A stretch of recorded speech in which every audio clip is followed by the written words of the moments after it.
podcast de Faites entrer le film. Salut Vivien. Salut Olive. Hey, salut Kev. Salut Olive. Comment ça va Kevin?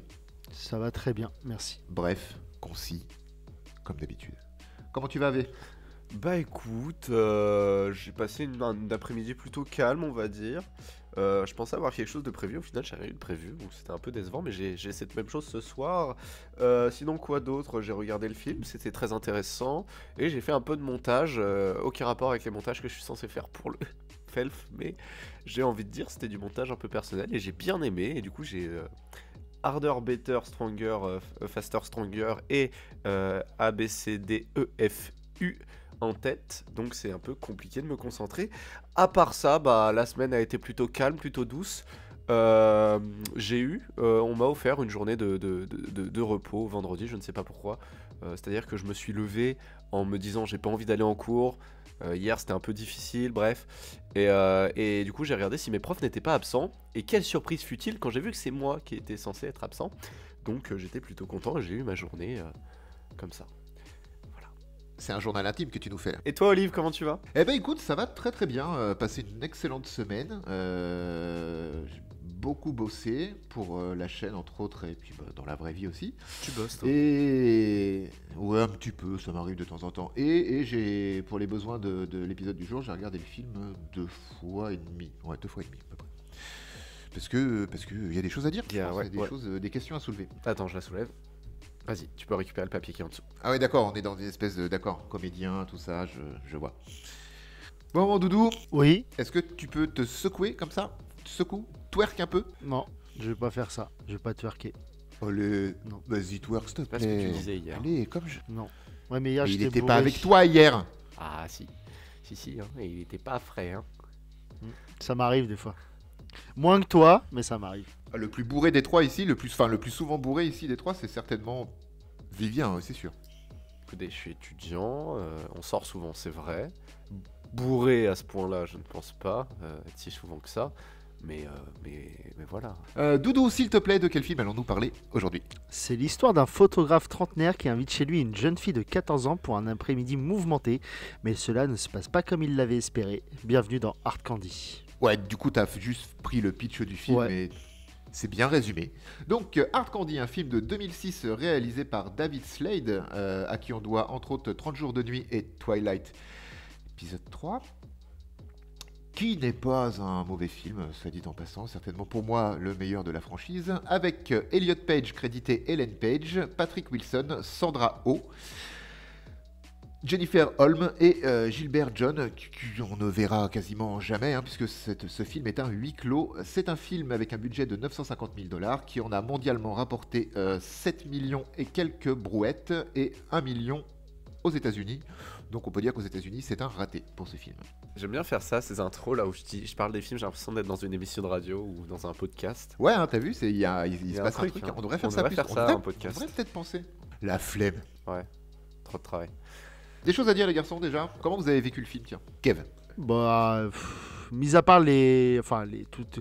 Je m'attendais à pire déjà, parce que tu nous avais pas survendu un truc, mais tu nous as dit que ça traiterait un sujet assez dur, ce qui est vrai, mais pas, ça le traite pas si dur que ça. Mais non, moi j'ai surtout eu du malaise, mais c'est dans la façon de filmer du réal plus que dans le propos de ce film. Et je l'ai trouvé ultra lent. Le film est lent et du coup un peu long, hein, malgré qu'il ne fasse que 104 minutes. Et toi, Vivien? Un avis général, j'ai envie de dire que gros félicitations à tous les directeurs d'art, aux directeurs de la photographie et tout ça, parce qu'ils ont fait, je trouve, un boulot très très intéressant et plein de sens. Et donc je citerai juste Joe Williams, qui a fait donc la cinématographie de ce film et qui a aussi fait la cinématographie de la franchise Hunger Games notamment, qu'on a déjà vu, dont on a déjà parlé. Voilà. Ouais, je suis un peu comme vous. Je l'avais vu au ciné, je l'avais trouvé bien. Alors, je pensais pas vous l'avoir survendu, parce que oui, en effet, le propos et le sujet est dur, mais il est traité, je vais pas dire avec légèreté, mais il est traité à l'envers, on va dire. Très peu de détails.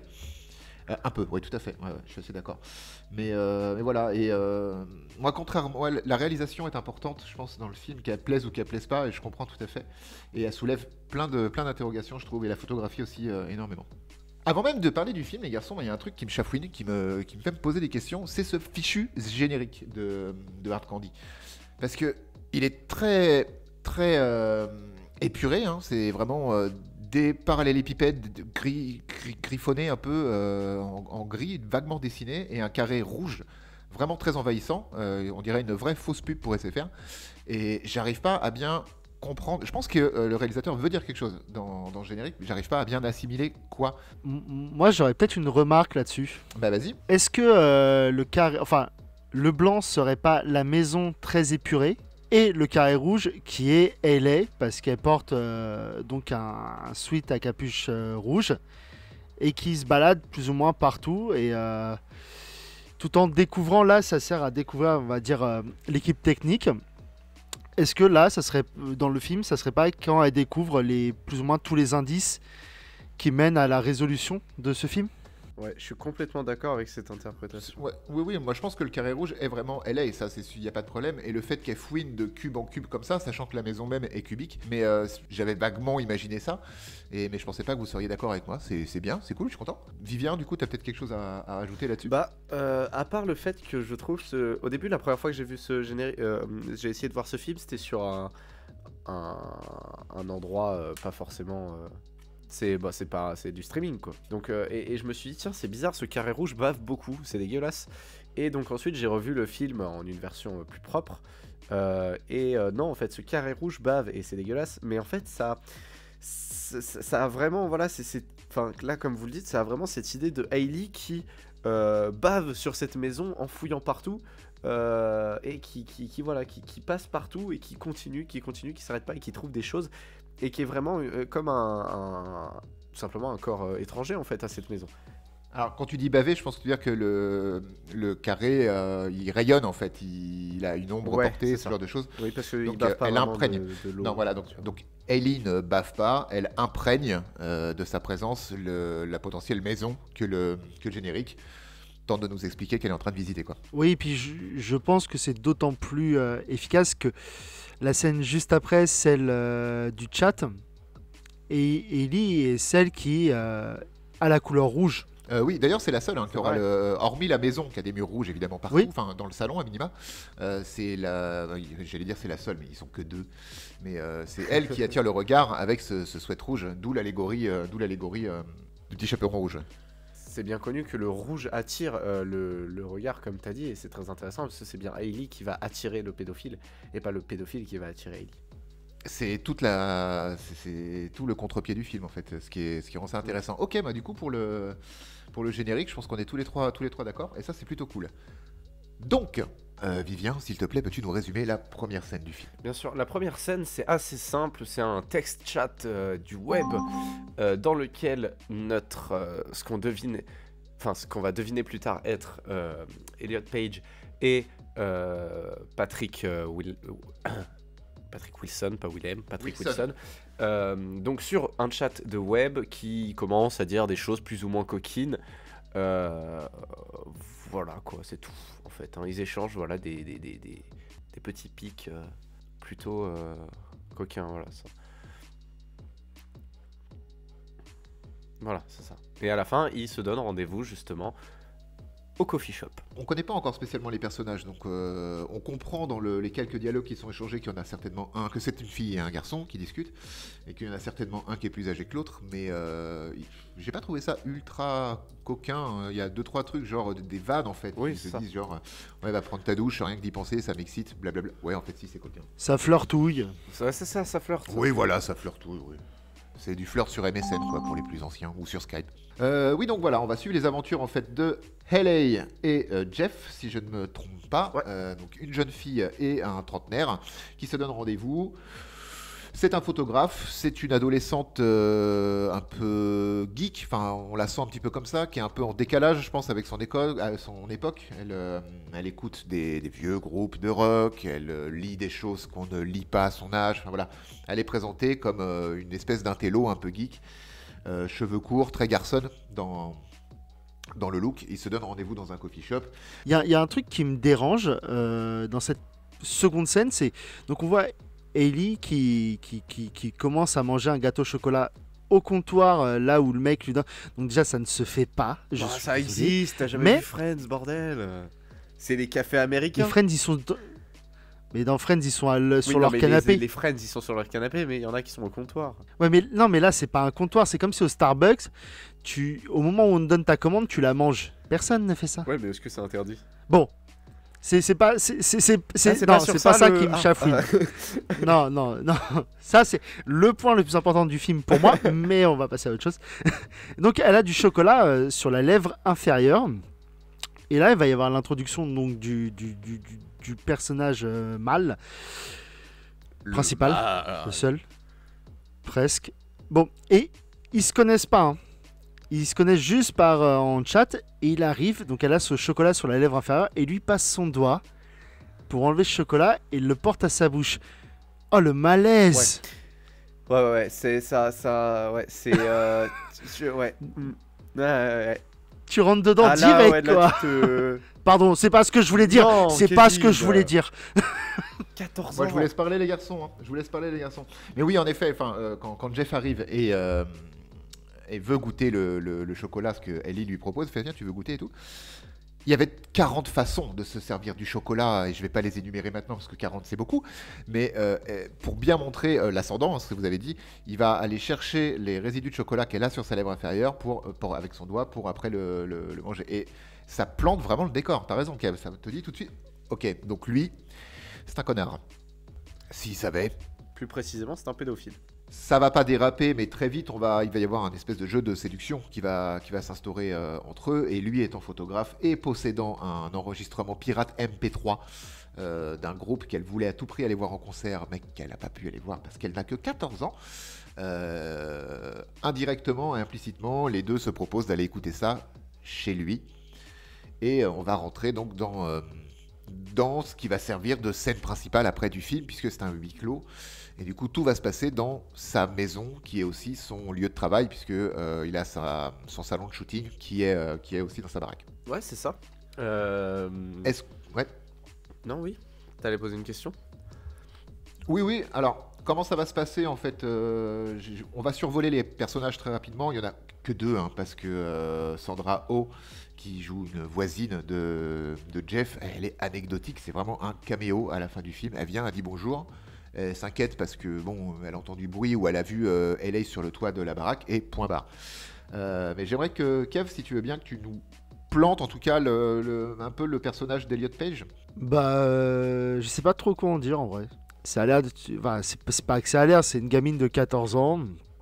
Comme tu dis, et comme tu l'as dit, si bien dit il y a quelques instants, qui a l'air d'être un peu en décalage, qui parle de vieux groupes de rock, qui a l'air d'être pas mal dans la séduction de Jeff. Mais ça s'arrête là en fait. Elle est un peu garçonne, elle a les cheveux courts, elle est très... comment on appelle ça déjà? Androgyne. Donc elle fait vraiment plus jeune que son âge. Et voilà. Parce qu'on en apprendra un peu plus au long du film. Enfin, tout au long du film. Mais on ne saura jamais ce qui est vrai, ce qui est faux. Ça jouera sur l'ambivalence. C'est un peu ce que je voulais t'entendre dire. Et juste pour la forme, Vivien, est-ce que tu peux nous parler de Jeff Culver, du coup, l'autre protagoniste du film? Jeff Culver, donc comme tu l'as très bien dit, c'est un photographe Enfin, au fil de film, on va apprendre que ce photographe a un petit penchant pour les jeunes filles et les photos plus ou moins dénudées, même si on n'en verra aucune. Mais c'est ce que va nous décrire Hailey. Donc il a un penchant pour les jeunes filles mineures, et puis c'est un photographe, et puis il a peut-être tué quelqu'un, mais en vrai ça on sait pas vraiment. C'est un gars qui habite dans un coin un peu reclus, dans une maison plutôt propre, et sinon c'est un photographe qui aime bien les jeunes filles euh, et qui a peut-être tué quelqu'un, mais ça on sait pas vraiment. Ah, est-ce que quelqu'un peut reboot Vivien? Parce que je pense qu'il est dans une boucle temporelle. Là. C'est LA la ville qu'on voit. Ça m'a l'air d'être Los Angeles, mais il habite un peu en décalage dans les Ouais, collines. il habite sur de les Hollywood. collines. Ouais, c'est ça. C'est ça. Et en fait, voilà, pourquoi je vous ai demandé de résumer un peu ces deux personnages? Parce que, tout simplement, c'est à la fois, je pense, une grande force du film et peut-être une faiblesse d'un certain côté, c'est qu'on n'en sait pas plus. Ce sont des archétypes qui ont tous les deux, à mon sens, hein, une fonction principale, et c'est tout. Et pourtant, ça fonctionne dans le cadre du film. La gamine, elle est là. Il va y avoir un twist très rapidement dans le film. Au départ, elle joue son ingénue, et au final, c'est elle qui va chasser en fait C'est ça, elle passe du prédateur Enfin, lui, il passe du prédateur au prédaté. le fameux prédaté. Oui, Ouais, tout à la fait. proie. Donc, et ouais, mais Merci. de rien, ça fait toujours plaisir. Leur évolution, je la trouve claquée. Oui, j'ai pas dit que ça fonctionnait bien. J'ai dit que c'était des archétypes, quoi. Au moment où il y a le twist, ça me branche pas mal. Je trouvais ça intéressant. Je me suis dit, ah, ça peut amener un truc cool. Enfin, cool, voilà, on se comprend. Mais je trouve que ça tombe très vite à l'eau. Et c'est ultra dommage parce que t'as de l'empathie pour une personne pour qui tu devrais pas en avoir. Mais c'est là Et tout le principe du film, non? Ouais, mais je trouve ça ultra dommage. Peut-être que je voulais que ce film me raconte et me fasse éprouver ce que j'avais envie d'éprouver. Et il l'a pas fait, donc ça m'a d'autant plus déçu, même si j'attendais pas grand-chose au début, je pense. Il y a un autre protagoniste, je pense, dans ce film, c'est la maison de Jeff. Parce que c'est une maison, tu l'as dit toi-même, elle est très propre. C'est que des pièces. Ça a l'air d'être plein de cubes collés les uns aux autres et qui forment les pièces de sa baraque. Mais il y a un truc, c'est que chaque pièce a les 4 murs d'une couleur différente. Et c'est très. Moi, par exemple, j'ai voulu le regarder avec ta sœur et on l'a regardé. Et c'est la première. Elle s'ennuyait parce que le film est lent, hein, le film prend son temps. Et donc, elle décroche très vite quand c'est comme ça. Et elle a passé du temps à regarder ce qui se passait dans le film pendant que les deux personnages discutaient et c'était long et chiant. Et elle me dit, mais c'est moche ces couleurs de. Sur la chambre rose, les murs rouges un peu partout. C'est énervant.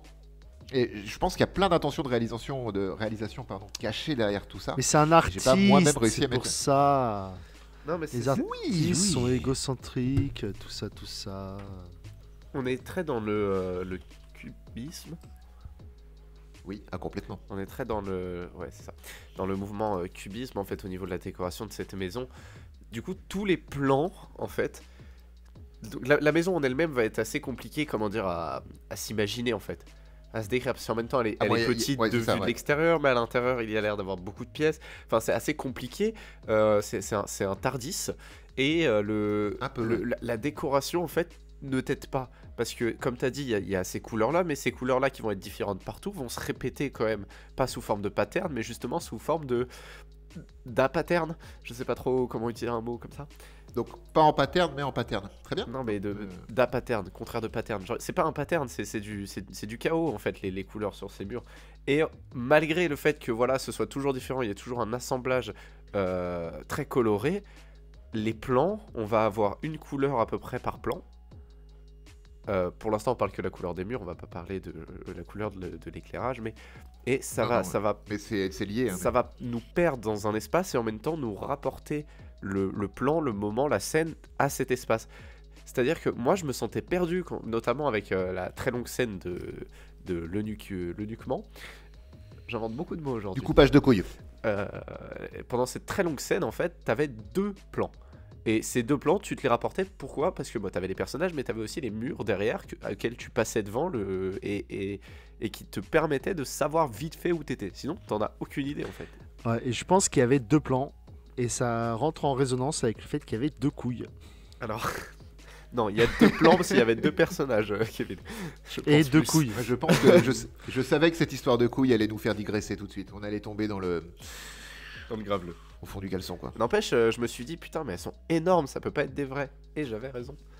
Mais ouais, les couleurs des murs, bon déjà, ouais, c'est un problème en soi, mais ça va servir l'étalonnage parce que la lumière va... Bon, déjà, il fait un peu orange quand ils sont encore à l'extérieur de la maison, ou les scènes qui vont se passer à l'extérieur, parce que c'est Los Angeles, du coup il fait orange. Et à l'intérieur, selon qui est en colère, selon qui a l'avantage sur l'autre, parce qu'évidemment, ça va pas bien se passer, son plan à LA qui consiste à capturer Jeff, lui faire cracher le morceau sur les atrocités qu'il a pu commettre, et bah lui couper les couilles. Mhm. Et ça va pas bien se passer parce que lui va se libérer, puis il va se refaire capturer, puis c'est elle qui va être un peu en détresse, puis finalement non. La couleur des murs et l'étalonnage qu'il y a derrière permettent aux spectateurs aussi, je pense, de bien comprendre qui a l'avantage sur l'autre, qui est en colère, qui est passif et qui est actif en fait pendant tout le film. Ouais, on va passer très rapidement d'une chaleur, d'une scène chaude à une scène froide en fait, dans les mêmes plans. Et on va vraiment voir la transition en fait. C'est pas, ça va pas couper à une scène froide. Enfin, parfois si, mais parfois on va vraiment voir cette transition lumineuse. C'est super intéressant parce que, en effet, comme tu as dit, ça correspond exactement à la situation des personnages l'un à l'autre. Mais en fait, cette situation, on l'a autrement également. On l'a avec les plans et la longueur des plans et le nombre de temps qu'on passe sans voir certains personnages.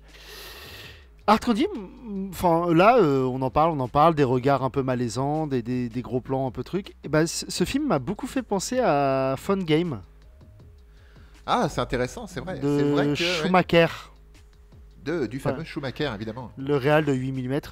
Ou pareil, c'est un huis clos dans une cabine téléphonique, c'est autre chose. C'est à 2 salles, 2 ambiances, un peu, ouais. Ouais, toute la différence, c'est que bon, là, c'est un mec qui est un gros menteur, pour rester poli, qui est braqué par un sniper. Et en gros, il lui fait faire il a une prise de conscience grâce au sniper. Et la différence que je trouve énorme avec ces deux films, c'est que à aucun moment dans Fun Game, j'ai de l'empathie pour l'enfoiré. Et c'est là où celui qui est bloqué dans la cabine téléphonique. celui qui est bloqué dans la cabine, parce que il mérite en gros ce qu'il a, et il réchappe de tout ça parce qu'il se repente, on va dire. Et là, dans Hard Candy, toute la différence, c'est que putain, tout au long du film, même si on sait qu'en vrai, l'autre là, Jeff, il est coupable, au moins, ne serait-ce que par son métier et tout ce qu'il a dans tout ce qui a été trouvé par elle. Le fait que le film me fait avoir de l'empathie pour lui, c'est ce qui m'a mis le plus mal à l'aise, je pense. Il a un côté épidermique en fait, Hard Candy. Épidermique. Je vois très bien ce que tu veux dire par rapport à Fun Game, et même dans la peau. épidermique, tout à fait, et qui te laissera pas indifférent, et oui, épidermique, c'est une image, une expression V. Mais et même dans Fun Game, on retrouve un peu ce côté un peu viscéral, tu vois, où il y a des gros plans, la caméra est souvent... je travaille de mémoire, parce que ça fait longtemps que je l'ai pas vu, mais il filme ses comédiens d'assez près, il me semble, Schumacher dans Fun Game, ce qu'on va retrouver aussi dans Hard Candy, justement. Le film va vous faire vous poser des questions, mais entendons-nous bien, il y a une fin stricte, qui n'appelle pas de suite ou quoi que ce soit, mais vous n'aurez aucune réponse sur les enjeux, ou même ce que LA, quand elle accuse Jeff d'actes de pédophilie divers et variés, on n'aura pas spécialement de réponse sur le nombre, enfin, ça restera très très flou. Pour faire très simple, LA accuse Jeff d'avoir abusé ou tué donc une gamine qui s'appellerait Donna Mauer, je sais plus trop quoi. Et elle va essayer de lui faire cracher le morceau sur cette Donna et sur de potentielles autres victimes. C'est ça l'enjeu tel qu'il est présenté après longtemps. 4h30 de film. Et ben j'espère que vous attendiez pas la réponse. Si, on va avoir une pseudo-réponse, mais comme tout dans ce film, on va pas savoir si c'est vrai ou non. Et c'est un poil frustrant. Ce film est très frustrant là-dessus, c'est vrai. Il ne répond pas à ces questions. D'ailleurs, cette jeune fille qui est portée disparue, en fait, quand les deux se retrouvent au pub au début, Jeff et LA, la caméra s'arrête sur leur table où ils sont en train de prendre un goûter, donc dans un pub. Et elle s'arrête entre ils sont chacun d'un côté de la table. La caméra filme le mur et on voit un avis de recherche de cette jeune fille. tu te dis ah c'est intéressant parce que si on te le montre c'est que ça va avoir son importance, mais finalement Ah, vite fait, quoi. Ça permet juste de faire une accusation de plus sur Jeff, quoi. Bah, ça a son importance parce que le film est basé sur ça, enfin sur cette disparition. Mais ça s'arrête là, quoi. Et je trouve. Putain, moi, ce film, il y a deux trucs qui me dérangent. C'est ça, déjà, les questions qui. C'est même pas des questions qu'on se pose tout seul, en se disant ah, c'est bizarre que dans ce coin-là, il y a. Non, c'est le film qui te force à te poser ces questions. Parce que elle les pose. Et il y répond pas. Parce que voilà. Et ce côté du. Putain, mais pour qui je dois avoir de l'empathie en vrai? oui, à un moment donné, enfin voilà, quand le film te fait changer d'opinion et te fait changer ton empathie, et que d'un seul coup, tu t'attends à avoir de l'empathie pour LA, et du coup, qui est peut-être potentiellement tombé dans les griffes d'un prédateur, et très très vite, hein, au bout de 20 minutes de film, je dirais, je sais pas, aucune idée, parce que le film, donc, comme j'ai dit, est lent, on comprend que c'est Jeff le traqué. Et ouais, quand tu commences à te dire, ah le pauvre quand même, surtout en tant que...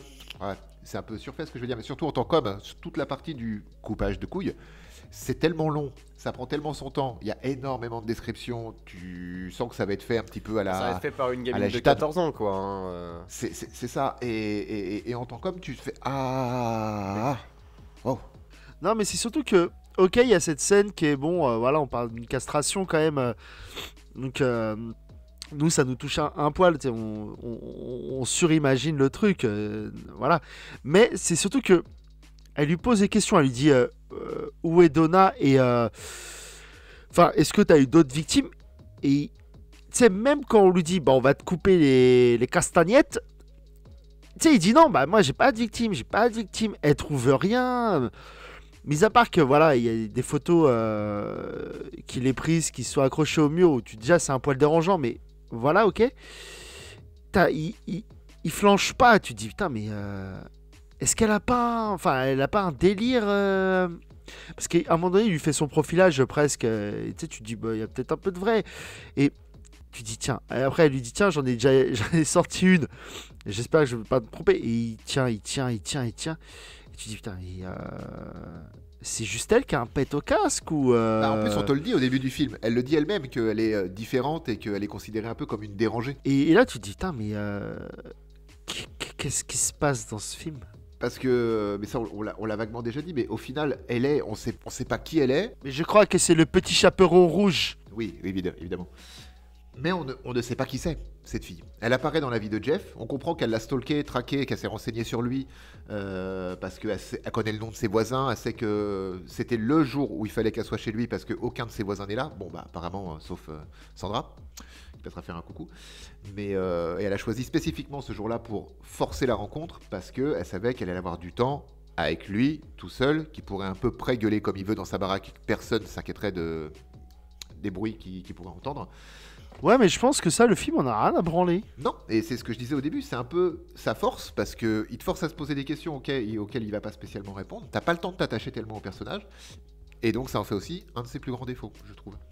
Et ce que vous disiez tout à l'heure au niveau des photos, qu'on voit quasiment pas, hein, d'ailleurs toutes les photos qu'il y a d'accrocher au mur de la maison de Jeff, il se dédouane assez rapidement quand elle lui met ça dans les dents. Il dit ouais, il y a quand même beaucoup de photos de mannequins, mineurs un peu. Il fait oui, mais c'est mon boulot et les mineurs ne viennent jamais chez moi seuls. Il y a toujours une équipe maquillage, prod, etc. Il s'en dédouane et ça, en tant que spectateur, quand je l'ai revu là la première fois en début de semaine, je l'ai mangé. Tout de suite, je fais, ah bah oui, c'est vrai, du coup, c'est une bonne excuse, ça fonctionne. Il peut avoir des. Après, c'est très égocentré et narcissique d'avoir des photos, de ton propre travail chez toi, sur tous tes murs. Mais oui, l'excuse a fonctionné sur moi en fait. Ouais, mais après, ce qui est très bien, c'est qu'il lui dit ouais, mais putain, j'ai d'autres photos, genre du paysage de l'Utah, ou des trucs comme ça, et elle lui fait bah pourquoi ça tu l'affiches pas étrangement? Parce que ça ne collerait pas avec la couleur de mes murs. Moi, j'aimerais bien, enfin, pas qu'on parle de la scène, enfin, pas du dénouement final, mais ouais, bah on va en parler parce que voilà, mais j'aime beaucoup parce que dans tout ce film, il va y avoir cette interrogation qu'on va se poser du est-ce qu'il est coupable ou non. Et tout à la fin, ils vont être tous les deux face à face et il va lui dire en gros c'est pas moi qui l'ai tué, j'ai juste regardé.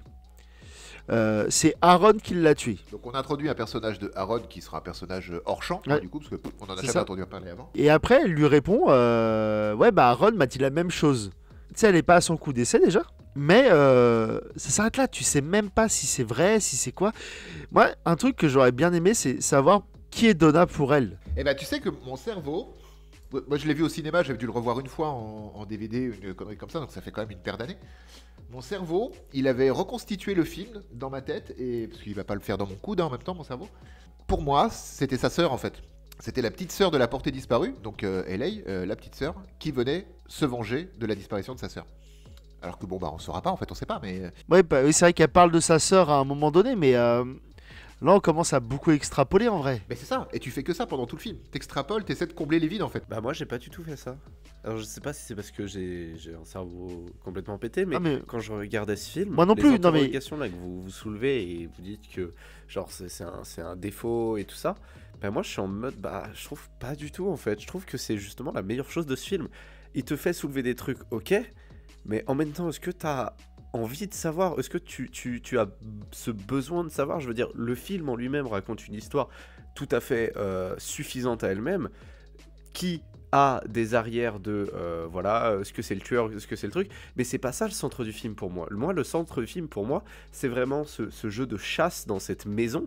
Et pour moi, le centre du film, voilà, c'est juste ce huis clos. C'est pas l'histoire qui est autour, du pourquoi, du comment. On m'aurait juste mis ça sans histoire autour, j'aurais accepté le truc, tu vois. Quand je l'ai vu au cinéma, je pensais comme toi. Je suis ressorti avec une impression plutôt positive en fait. Mais là, en le regardant avec un œil un peu plus critique du coup, parce qu'il faut bien avoir des choses à dire, et preuve en est, on n'a pas grand chose à dire sur le film, tu vois. C'est en le regardant pour en parler ou pour l'analyser, un chouille, j'ai fait des guillemets avec mes doigts encore une fois, que je me suis mis à me poser les questions. Alors que quand je l'ai vu au cinéma, je me suis pas du tout posé ce genre de questions. J'ai gobé le film, je me suis dit, ah, c'était cool. Et fin. Ouais, mais bon, moi, vous savez que je suis là, aux questions. Mais parce que moi, quand je regarde un film et que je commence à me poser des questions, enfin, tangibles, hein, j'ai pas commencé à me poser la question sur la taille des enjoliveurs de sa bagnole, hein, restons. Mais quand un film me met face à des interrogations, j'aime que ce film y réponde. Autre que dans une suite là qu'il n'y a pas, mais moi j'aime bien avoir mes réponses. Est-ce que j'ai besoin d'être cartésien dans mon cheminement de pensée. Et là, j'ai aucune réponse et ça me déstabilise en fait. Entre ça et les gros plans sur les visages, ce film m'a beaucoup trop C'est même pas une déstabilisé. question, Kevin. T'as dit c'est la question parce que je suis monsieur aux questions et tu t'affirmes un truc. Je suis d'accord avec toi, mais t'as même pas posé de question. Mais j'en pose 2000 depuis tout à l'heure des questions. C'est qui Donna? C'est qui Aaron? C'est qui C'est très simple. Donna, c'est la disparue. Aaron, c'est le copain de Jeff. Ouais, c'est... Ouais, mais on n'en apprend pas Du plus. Et moi, ça me casse les couilles. Est-ce qu'il est coupable ou pas? Ouais, peut-être. Est-ce que ceci, est-ce que cela? Non, moi, ça me casse les couilles. J'ai besoin de Elle réponses. pousse quand même Jeff au suicide à la fin du film. Ils sont sur le toit, ils discutent, elle a eu le temps de préparer la corde et elle lui dit bon bah du coup soit t'es dénoncé aux flics, un truc comme ça, et en plus à une ancienne, une amie. Ouais, mais on sait pas. On sait pas de quoi il est Ah coupable. si, il est quand même coupable de possession de pédopornographie. Et Ouais, mais on sait pas si c'est des trucs que lui-même il a pris en mais ça photo. change pas. ou si- Possession parce de qu'on parle pédopornographie, juste- c'est possession de pédopornographie, tu vois. Ouais, mais moi, j'ai envie de savoir si c'est lui, c'est vraiment. Si c'est, comme elle dit au bout d'un coup, si c'est un mec, si c'est juste un voyeur ou si c'est un acteur. Putain, moi j'avais envie de savoir ça. Après, le film, il joue aussi beaucoup sur le fait de, bah, pas juste de pas savoir, mais surtout de pas te montrer. Tu vois rien dans le film. Ne rien voir, je trouve ça plus intéressant. Mais c'est ça, mais c'est ce que fait le film. Tout le film, tu sais qu'il y a des photos de mineurs à moitié à poil partout, sur tous les murs. Et tout le film te montre que des murs vides. C'est là l'essence du film. C'est que tu as envie de quelque chose, mais tu vas devoir accepter le fait que tu n'auras pas cette chose, tu vois. Ouais, ben moi, la prochaine fois que vous me donnez un film pour créer de ma frustration, ma frustration, je peux la créer autre part. J'ai pas besoin de regarder un film en plus d'1h40 qui m'a. Mais je trouve quand même cette fin qui, bon bah du coup, dans l'inconscient collectif, tu dis bon bah c'est bon, il est coupable de quelque chose, on sait pas trop quoi, mais il est coupable et haha, il se tue à la fin. Il est poussé au suicide. Je trouve quand même que cette solution, bon déjà elle est un peu radicale et ça arrive vite. quand même. Tu sais, il y a peut-être, enfin, si tu prends le temps de te poser, de te dire, il y a peut-être d'autres solutions quand même que là, il est vraiment mis au pied du mur. C'est bon, bah soit ta pote arrive, t'es dénoncé, t'es grillé, soit bah vas-y, je t'ai préparé une corde, saute. Mais parce que on a quand même pas parlé de Janelle. On comprend Janelle comme étant le seul réel amour de Jeff. Peut-être que c'est un pédophile, peut-être que voilà, il fait des trucs à des mineurs, mais il aime quelqu'un, il a quelqu'un dans son cœur qui s'appelle Janelle. La relation qu'ils ont, elle est assez floue. Enfin, voilà, c'est assez flou. On comprend pas forcément, et c'est là, moi, le problème du film, c'est que je comprends pas trop la relation qu'il a avec Janelle et les mails et les lettres et tout ça. Mais voilà, il y a Janelle. Et Janelle, à la fin du film, elle va être appelée par Hailey pour venir chez Jeff parce qu'il y a un problème, tout ça. C'est soi-disant la police qui lui demande de venir, tout ça. Donc Janelle va se ramener et Hailey va faire un deal avec Jeff. Soit tu te suicides, je supprime les preuves, personne ne sait, même pas Janelle. Soit tu restes en vie, la police arrive, Janelle sait, la police sait, et t'es foutu pour le reste de ta vie. Et lui, parce qu'il y a Janelle dans cette histoire, qui est en fait la seule raison qui le pousse à se cacher, à cacher ça, parce que le reste, bah, on n'apprend pas, il n'a pas forcément de famille, tout ça, on nous dit rien dessus, c'est Janelle sa seule famille. Et du coup, c'est ce qui, d'après moi, le pousse au suicide. C'est le fait qu'il ne veut pas que son seul amour soit au courant de ses penchants et de tout ça. En sachant que, enfin, nous, ce qu'on sait, ce que Jeff ne saura jamais, c'est qu'après son saut dans le vide et la corde au cou, Hailey lui fait un psych. Et en fait, elle va rien supprimer du tout. Et Janelle le sera dans un futur proche. C'est ça, Hailey a fini juste par s'en aller en fait. Elle le regarde, oui c'est bon, il s'est pendu, et elle se barre comme elle est arrivée. Ah non, elle se barre à pied alors qu'elle est arrivée en voiture. Ça c'était un peu étonnant parce qu'il y a les flics qui sont prévenus, il y a donc Janelle qui arrive, et j'ai bien aimé ton analyse, c'est très pertinent, même si on connaît pas vraiment la relation qu'ils entretiennent Jeff et Janelle. Mais à un moment donné, à la fin de l'acte 2, avant toute cette partie de cette dernière chasse qui va se finir sur le toit, Hailey, elle commence à faire le ménage chez Jeff. Et pour une jeune fille qui est si organisée, qui a vraiment tout prévu, qui a stalké, qui a déterminé plein de choses et qui est aussi déterminée à aller jusqu'au bout, elle a quand même laissé ses empreintes dans beaucoup d'endroits, et je suis pas sûr que passer un petit coup de chiffon... Bah c'est ça que je trouve con, c'est dès qu'il est immobilisé, putain, porte des gants. Bah oui, bien sûr. Ça limite quand même le nombre d'endroits où tu t'es posé, tu peux t'en souvenir, tu vas nettoyer. Mais là, elle se balade dans toute la maison, elle le dit clairement, j'ai fouillé ta chambre, j'ai fouillé ta boîte à pharmacie, c'était d'une tristesse sans nom. Donc elle a quand même, je pense, touché à peu près, investi toutes les pièces de la maison. Ouais, mais après, vu que ça reste un suicide, je pense pas qu'il y aura autant d'enquêtes. Et au pire, s'il trouve son empreinte, ses empreintes, puis ça sera une victime possible. C'est ça, c'est ce qu'elle dit en plus. Elle dit... si jamais la police arrive et voit un mec avec autant de preuves que tu as d'être pédophile, la police va s'en foutre de qui l'a rendu. Oui. Tu vois, elle vient d'attraper un pédophile potentiel, la police. Oui, et elle-même pouvait être une victime de ce type-là. Ouais, ça fonctionne. Parce qu'on comprend tout le long du film, elle est vraiment présentée comme quelqu'un qui est loin d'être bête, en fait, Hailey. Tu comprends qu'elle veut avoir la maîtrise sur la situation, elle pense l'avoir du début à la fin. Bon, au final, on comprend qu'elle l'aura, hein. Mais tu vois à quel point son plan, il est quand même bien huilé. Quand elle trouve le code pour ouvrir le coffre de Jeff qui est caché dans le salon et qui contient des photos qu'on ne voit pas, mais qu'on comprend, photos compromettantes, elle va déterminer le code. Elle va le trouver en quoi? 3 essais 4 essais, je crois, le code du coffre. Ouais, c'est ça. Bon, en même temps, il était pas très malin, hein. Mais... Ouais, non, il est plutôt con, Jeff. Mais Hailey, en fait, de toute façon, c'est censé être... Enfin, dans l'histoire, c'est la gentille vengeresse, voilà, pas masquée, mais voilà. Mais le personnage de Hailey est traité comme la plupart des pires psychopathes de l'histoire du cinéma. C'est quelqu'un de super méticuleux, qui a une forme d'autisme particulier pour les choses, il sait faire les choses, il est super intelligent, et tout ce qu'il fait, c'est super réfléchi. Et... de par son jeune âge, on ne sait pas si elle a vraiment 14 ans dans le film parce qu'elle ne fait que mentir, mais elle n'est pas non plus très âgée, tu vois. Au tournage de ce film, hein, de toute façon, Elliot Page était mineur, mais le personnage d'Hailey est super intelligent, super méticuleux, recule devant rien, a les pires plans diaboliques dans sa tête. C'est un psychopathe, c'est rien d'autre, c'est un sociopathe, un psychopathe. Je n'ai pas encore la différence entre les deux très bien là en tête, mais c'est un méchant, tout simplement, ici. Et le fait qu'elle efface ses preuves, plus ou moins, et qu'elle puisse se faire passer pour la victime, c'est ça qui est effrayant. Tout à l'heure, tous les deux, vous avez fait l'allégorie avec le petit chaperon rouge. Est-ce qu'il y en a un de vous deux qui va en parler? Parce que j'ai trouvé ça super intéressant. Moi, je dis ça parce que à la fin, on la voit encapuchonnée avec sa veste rouge. Et ça fait vraiment. Pour moi, j'ai eu l'impression de voir le petit chaperon rouge qui s'enfuit de la maison du loup, du prédateur. C'est exactement ça, hein. Oui, oui, mais même au début, hein, quand le film s'ouvre après le chat et qu'on la retrouve au coffee shop, elle a déjà ce sweat rouge, à capuche. Ouais. Tu voulais ajouter quelque chose, Vivien, sur ce sujet? J'aurais bien voulu ajouter quelque chose si je m'étais renseigné un peu sur l'histoire du petit chaperon rouge, mais je pense que l'histoire du petit chaperon rouge est très similaire à l'histoire qu'on veut nous raconter là. Il y a un panier, il y a une grand-mère, il y a une maison, il y a des chasseurs, il y a un loup. Non, je pense que c'est surtout sur... Là, je vais complètement... Il va complètement hypothéquer. Voilà, j'ai complètement hypothéqué Comme au Monopoly. ma maison. Comme au Monopoly, exactement. Non, je vais hypothéser. Comment on fait cette phrase? Tu vas émettre une hypothèse.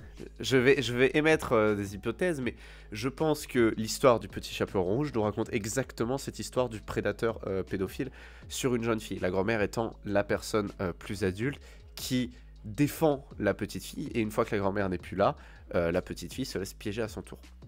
Je plus sois. Et sur l'imitation surtout de la gentillesse que les pédophiles peuvent avoir pour attirer les jeunes personnes. Et c'est exactement ce qui se passe dans ce film, dans l'autre sens. C'est-à-dire que le petit chaperon rouge est devenu le loup, et le loup est devenu le petit chaperon rouge. Sauf qu'à la fin, c'est quand même le petit chaperon... Enfin, c'est Hailey déguisée, on va dire, en petit chaperon rouge, et c'est très important de dire déguisée, parce qu'elle n'est pas venue comme ça, à la base. Elle repart comme ça. Comme le loup s'est déguisé en la grand-mère. Tu vois ce que je veux dire? C'est super intéressant. Moi, je vois complètement ce que tu veux dire. Je suis assez d'accord. C'était une belle hypothèque. Bravo. Merci.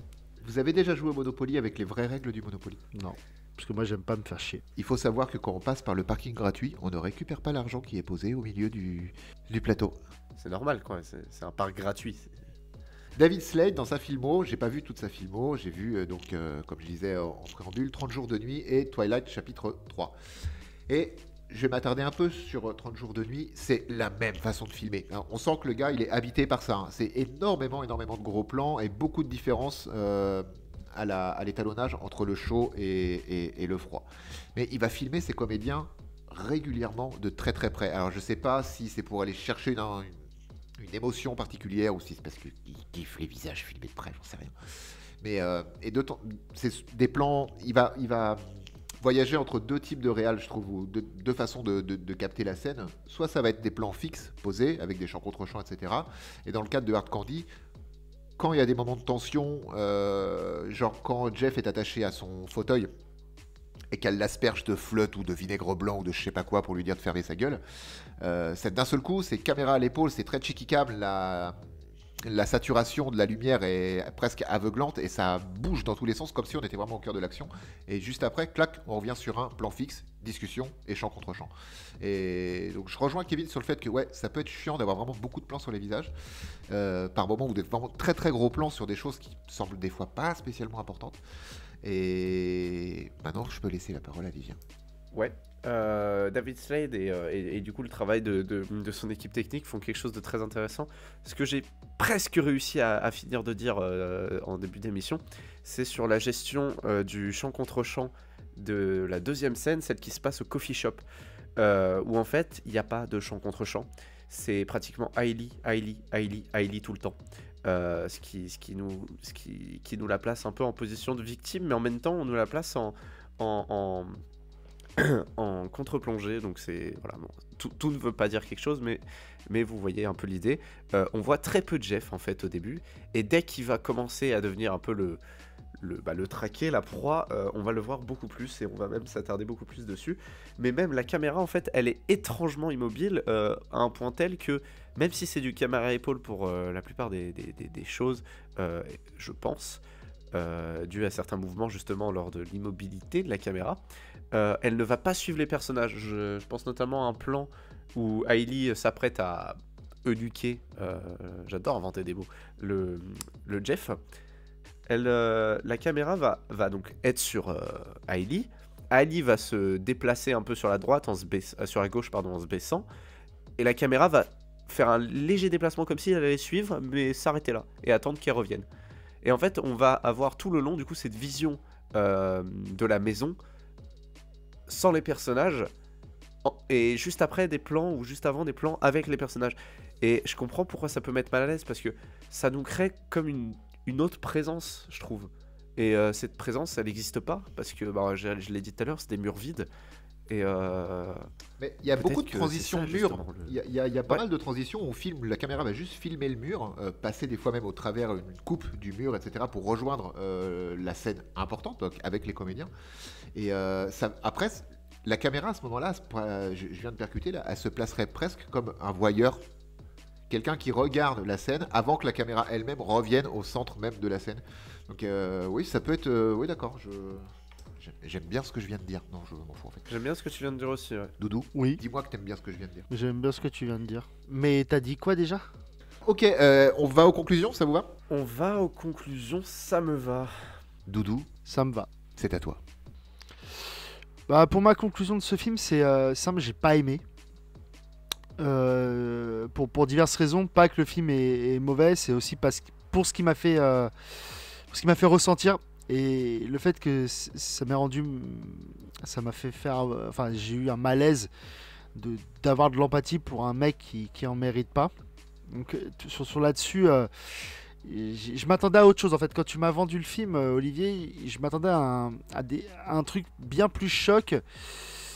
Mais un peu choc à la, tu sais, à la 8 mm où on te met face à quelque chose de très sale et par ça tu vas être choqué. Pas choqué dans le sens où quelqu'un est sale, mais c'est pas pour ça que tu es choqué, c'est pour la façon dont il est traité jusqu'à ce que sans savoir si vraiment il est ce qu'il est. Et là, le fait de ressentir ça pour un mec voilà, qui me débecte le plus, et que là avoir une once d'empathie qui est pas restée longtemps certes, mais qui a émergé quand même. Bah peut-être le film réussit son propos, peut-être qu'il réussit ce qu'il voulait me faire ressentir, mais juste pour ça, moi j'ai pas aimé. Et aussi parce qu'il est long et chiant. Ça c'est autre chose. Voilà. Donc en vrai j'ai pas apprécié. Après qui suis-je pour vous dire de regarder ou de pas regarder un film? Faites-vous votre propre avis, mais Ah, il nous fait une si Kevin. vous avez voilà, bah oui, c'est du Kevin. Mais si vous avez pas envie de perdre 1h40, le regardez pas en vrai. C'est tout ce que j'ai à vous dire quoi. C'était long, chiant et en plus ça m'a fait ressentir des trucs que j'avais pas envie de ressentir. Merci. Non, je suis d'accord. Je suis d'accord avec. Je suis d'accord avec. Je comprends Kevin. Après, je suis assez d'accord avec ce que tu dis aussi. L'expérience, quoi qu'il en soit, est intéressante. Ça enlève pas au film qu'il a des défauts.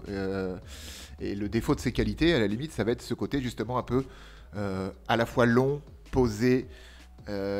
Regardez-le en 1,25. Ah, ça peut être drôle, ça. Tiens, ouais, ça peut être marrant. Ouais. V, s'il te plaît. J'ai envie de dire, le film, moi je l'aime beaucoup, je le trouve très intéressant parce que je n'ai pas cette faculté à me poser autant de questions en fait. Les questions passent et je me dis juste ok, mais j'aurai pas de réponse. Parfois ça me dérange, là en l'occurrence ça me dérange pas et j'aime beaucoup. Et puis le travail de la réalisation, le travail des décors, tout ça. Il faut savoir que ce réalisateur a réalisé des épisodes de plein de séries, notamment des épisodes de Black Mirror, American Gods et Breaking Bad. Donc j'ai envie de dire des séries où ça prend plus ou moins son temps et où on peut, notamment dans les épisodes là que je vois qu'il est réalisé, notamment pour Breaking Bad, c'est des épisodes qui pareil paraissent très longs, où il n'y a pas grand chose. Mais voilà. J'ai envie de dire, j'aime beaucoup ce film, mais je comprends qu'il déplaise à Kevin. Genre, je vois exactement ce qui le déplaît et je vois exactement pourquoi moi ça me plaît. Faites-vous votre propre avis là pour le coup sur celui-là. Il n'y a pas de bon ou mauvais avis. C'est vraiment un film qu'il faut comprendre avec sa propre vision. Donc regardez-le pour le coup. Je pense qu'il faut vraiment le regarder et se faire une idée. Et le film n'est pas si dérangeant que ça. Non, carrément pas. Enfin, sur le propos est dur, mais il est survolé en fait dans le film. Le mot est lâché quelquefois, mais point quoi. Enfin, c'est plus le jeu des personnages et l'inversion des rôles qui va être mis en avant, mais sinon, finalement, le côté chasseur est très effacé. Et toi, Olive?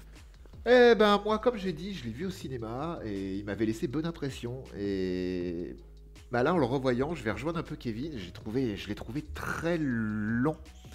Euh, Est-ce que c'est parce que j'étais juste pas dans le mood ou quoi? C'est pour ça que j'ai tenu à le revoir une deuxième fois. Alors, par pitié, ne le voyez pas en français.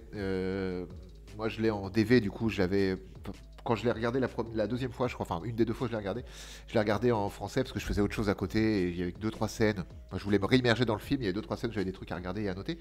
Mais oh la vache, enfin, le doublage est une catastrophe. Donc, voyez-le vraiment en VO si vous en avez la possibilité. À côté de ça, je rejoins aussi beaucoup. Je comprends en fait ce qui déplaît complètement à Kev. Moi, ça m'a moins dérangé, mais je me suis posé beaucoup de questions, ce que n'a pas fait V, du coup, parce qu'il s'est laissé porter par le film. J'aime bien ce genre de réalisation, même si, du coup, ça rend le film lent. Il prend son temps, et je pense qu'on n'est plus habitué déjà à voir des films qui prennent autant leur temps, et finalement qui ne vont pas si loin dans leur histoire, parce que rien n'est creusé. Il n'y a pas d'aboutissement de quelque chose. Il y a beaucoup de questions qui vont rester en suspens si vous voulez poser, etc. Donc, ouais, voyez-le pour vous faire votre propre avis. Je pense que ça peut être intéressant. Dites-nous en commentaire si vous l'avez vu, ce que vous en avez pensé. Et voilà, pour moi, pour le coup, avec le recul, ouais, en fait, je vais rester sur un ouais. Ok. T'avais un truc dans la bouche là, en fait. Hein. Un doigt, mais pas le mien, donc c'était chelou. C'est sale. Et si on parlait du film de la semaine prochaine? Oui. Puisque la semaine prochaine, c'est Doudou qui reprend. Oui. C'est ça? Je sais plus. Oui, c'est toi qui reprend. Doudou qui reprend, titre de ma prochaine sextape, à ne pas manquer. Exactement. Non, la semaine prochaine, c'est Doudou qui reprend la présentation. Doudou, t'es prêt? Ouais, je t'écoute. La semaine prochaine, nous allons vous parler de 300. Aouh. Voilà. On va se marrer. Plus que sur cet épisode. Ah, oh, clairement. C'est un Zack Snyder, donc ça fera 2 films de Snyder. On a fait quoi d'autre de Snyder? Bah, Sucker Punch. C'était un épisode différent d'habitude. Encore une fois, peut-être un chouille plus sérieux. Je sais pas, ouais. On verra au montage. Merci à tous de nous avoir écoutés. Prenez soin de vous et des à la bisous. semaine prochaine. Des bisous. Ciao. Constantine. Oh. Va te laver les dents. Il est con, hein. Il est con.